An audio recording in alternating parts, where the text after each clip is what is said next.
রিয়াকে উড়াবে মানে আমি কষ্ট করলাম, আমি আনলাম। তাই আপনি কে? আচ্ছা আপনি কি চোখে দেখেন না? এই জন্য তো চশমা পরি। চশমা পরেও তো ঠিক মতো দেখছেন, আমার মনে হচ্ছে না। মানে আমি ঢিল ছুটছিলাম, সেটাকে আপনি দেখেননি? কে আপনি? আমার বাসার সাথে কি করছেন? এই চোর! না না না, আমি এটা শুকা দিতে আসছি। এই ছি! আপনি কি কমন সেন্স নাই? স্টুপিড আপনি! আমার বাসার সাথে আপনি কেন এটা শুকা দিতে আসবেন? কারণ কি? আমি B2 এর নতুন ভাড়াটিয়া, আজকে উঠেছি। হ্যাঁ? আসলে আমি ঠিক মতো দেখে পা ফেলিনি তো। কি? আপনি ব্যথা পাননি তো? আমার পা লেগে আপনি পড়ে গেছেন আর আপনি আমাকে সরি বলছেন কেন? আপনার তো কোনো দোষ নাই, তাই না? আপনি কেন সরি বলবেন? পৃথিবীতে আসলে কেউই দোষী না, মানুষ আসলে না বুঝে অপরাধের ফাঁদে পা ফেলে।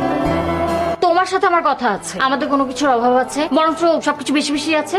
তাহলে 2B ফ্ল্যাটটা কেন তুমি ভাড়া দিয়েছো? তুই বাসায় সবসময় একা থাকিস, আমিও ব্যবসার কাজ নিয়ে বাইরে থাকি, বাসায় একদম সময় দিতে পারি না। কোনো ভাড়া দিয়ে থাকলে বাড়িটা একটু নিরাপদ থাকে।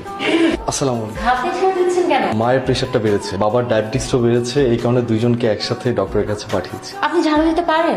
আমি শুধু ঝাড়ু না, আমি ঝাড়ু দিতে জানি, কাপড় কাচতে জানি, রান্নাবাড়ি করতে জানি, থালা বাসন মাজতে জানি, সব পারি আমি। বুয়া নেই আপনাদের? আমরা নিজেদের কাজ নিজেরা করি তো, এই কারণে বুয়ার দরকার হয় না। ইস, এমন একটা ছেলেকে যদি বিয়ে করতে পারতাম না, সারা জীবনেও কিচেনে যাওয়া লাগতো না। সিরিয়াসলি? ফাইন তো করে ফেল। আরে ও তো শুধু তোর, হোয়াট ডু মিন বাই ও আমার? তোর কি মাথা খারাপ হয়ে গেছে? মানে ও 2 দিন পর তোর হবে। ওর সে যোগ্যতা নেই, ইনফ্যাক্ট আমার বাসার কাজের লোক হওয়ার যোগ্যতা ওর নেই। তা হতে পারে, কিন্তু নিবিড় তোকে পাত্তা দিবে না।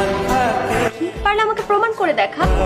কোথায় যাচ্ছেন আপনি? জি, সামনেই যাচ্ছি, আমার টিউশনই আছে। ঠিক আছে তাহলে চলেন, আমি ওদিকে যাচ্ছি, আপনাকে লিফট দিই। ধন্যবাদ, আমি হেঁটেই যেতে পারবো। কেন, আমার গাড়িতে উঠতে প্রবলেম? আসলে গাড়িতে উঠলে অভ্যাস হয়ে যাবে তো, আর আমাদের তো গাড়িও নেই, সেই জন্য। সমস্যা নেই, অভ্যাস হয়ে গেলে আমি প্রতিদিন আপনাকে লিফট দিব। আমাকে আপনি লিফট দিলে আপনার মান সম্মান থাকবে? আপনি নিজেকে তো ছোট মনে করেন কেন? হ্যাঁ, আমি নিজেই ছোট যে। উঠবেন না তাহলে? তুমি বাসে যাও, আমি আপনার সাথে হেঁটে যাবো। তাহলে আপনি কিন্তু খুব ভালো। আপনি হাঁপাচ্ছেন কেন?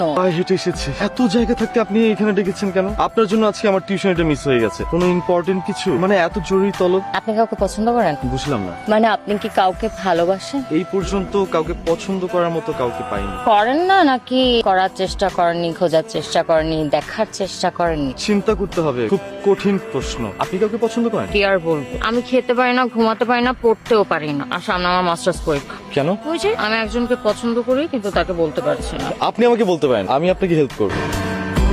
আই লাভ কত বড় সাহস আপনাদের, নিজের ছেলেকে আমার মেয়ের পিছনে লেলিয়ে দিয়েছেন টাকা পয়সার লোভে। আমার ছেলে কি করেছে যে আপনি আমাদের ডেকে এনে এভাবে অপমান করছেন? চুপ, গলা নামিয়ে কথা বলুন, মুখে মুখে তর্ক করবেন না। প্লিজ ভাইজান, উনি হার্টের রোগী, এরকম খারাপ ব্যবহার করবেন না। আমাদের ছেলে কি করেছে একবার বলুন।